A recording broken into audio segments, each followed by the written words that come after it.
Here you have a frame. Looks a little different. It's a frame. Everything's built around the frame. You have an action. In this case, this is a semi-automatic gun. Semi-automatic means self-loading. When people use, thank you, George.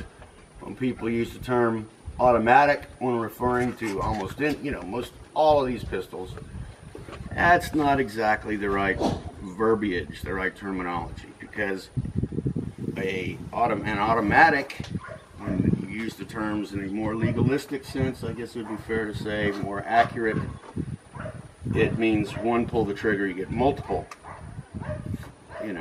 shots going on until the ammunition source is empty.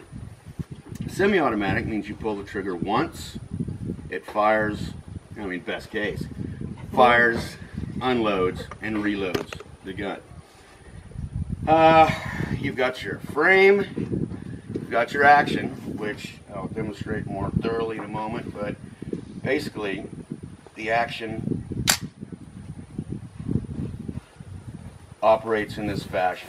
The gun is loaded by a couple of different manners, and again, your coach will explain this to you when you get on the line in more detail.